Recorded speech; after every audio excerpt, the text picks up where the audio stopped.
Hi everyone. ஈரானுக்கான அடுத்த ஆயத்துல்லா ஹொமைனி தெரிவு செய்யப்பட்டுள்ளார். மிக பெரும் எதிர்பார்ப்பு உலக மக்கள் அனைவரிடமும் இருந்தது. அடுத்த ஆயத்துல்லா ஹொமைனி யார் என்பது. தற்பொழுது அடுத்த ஆயத்துல்லா ஹொமைனியாக முன்னாள் ஆயத்துல்லா ஹொமைனி அலி ஆயத்துல்லா ஹொமைனியின் மகன் மொஸ்தபா ஆயத்துல்லா ஹொமைனி தெரிவு செய்யப்பட்டிருக்கார். அவர் தெரிவு செய்யப்பட்டதுக்கு பிறகு டொனால்ட் ட்ரம்ப் குறிப்பிட்டிருந்தார், இந்த தெரிவை ஏற்றுக்கொள்ள முடியாது அப்படி என்று சொல்லி டொனால்ட் ட்ரம்ப் கூறியிருந்தார். டொனால்ட் ட்ரம்ப்ட யாரு கேட்டது நீங்க ஏற்றுக்கொள்ள வேணாம் என்று சொல்லி? இது ஈரான் மக்களின், ஈரான் அதிகாரிகளின், ஈரான் அரச அதிகாரிகளின் தெரிவாக இருக்குது. மிக பெரும் எதிர்பார்ப்புகளுக்கு மத்தியில் ஈரான் இராணுவம், ஈரான் ஜனாதிபதி, ஈரான் அதிகாரிகளின் அதிகாரத்துடன் இது தெரிவு செய்யப்பட்டிருக்குது. வெறும் 56 வயதுகளில் ஈரான்ட புதிய ஆயத்துல்லா ஹொமைனியாக, அதாவது ஆன்மீக தலைவராக மொஸ்தபா ஹொமைனி தெரிவு செய்யப்பட்டிருக்காரு. இந்த மொஸ்தபா ஹொமைனி யார் என்ற கேள்வி நிறைய பேருக்கு இருக்கும். வெறுமனே முன்னாள் ஆயத்துல்லா ஹொமைனியான அலி ஆயத்துல்லா ஹொமைனியின் மகன் மாத்திரம் கிடையாது.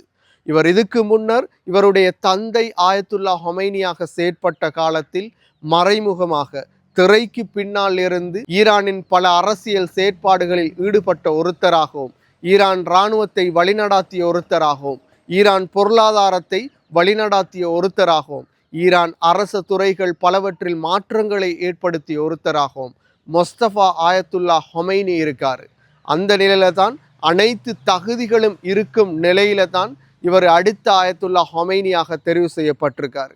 பலரும் விமர்சித்து கொண்டிருக்கிற ஒரு விடயம், பரம்பரையாக அடுத்த பரம்பரையாக மன்னர் முறையில் இவரும் தெரிவு செய்யப்பட்டு விட்டாரா என்ற கேள்வி பலரிடமும் எழும் நிலையில் பலரும் விமர்சிக்கின்றனர். அதுக்கு ஈரான் வழங்கிய ஒரே ஒரு பதில், மன்னர் முறையிலோ பரம்பரை ரீதியாகவோ நாங்கள் தெரிவு செய்யவில்லை, தகுதியின் அடிப்படையிலே தெரிவு செய்திருக்கின்றோம். இவர் தகுதியானவர் என்ற அடிப்படையிலே தெரிவு செய்திருக்கின்றோம்.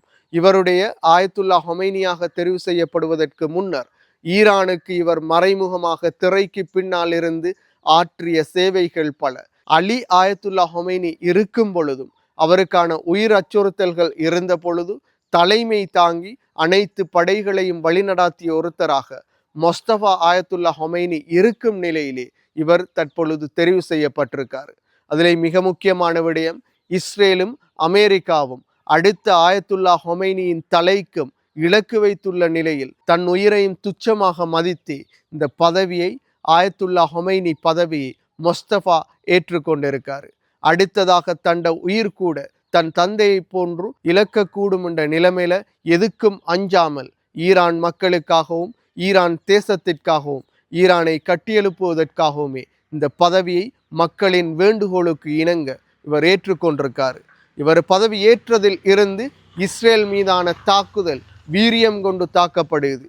அதிலும் மிக முக்கியமாக டெல் அவில்லா பகுதி, இஸ்ரேலின் தலைநகர் டெல் அவில்லா பகுதிக்கு நெதன்யாகு சென்று பார்வையிட்ட பொழுது பலஸ்தீன் தேசத்தை இவர்கள் எவ்வாறு அழித்தார்களோ, சுடுகாடாக மாற்றினார்களோ, அதே போன்று கட்டடங்கள் இடிபாடுகளுக்கு மத்தியிலே டெல் அவில்லா காட்சி அளிக்கின்றது.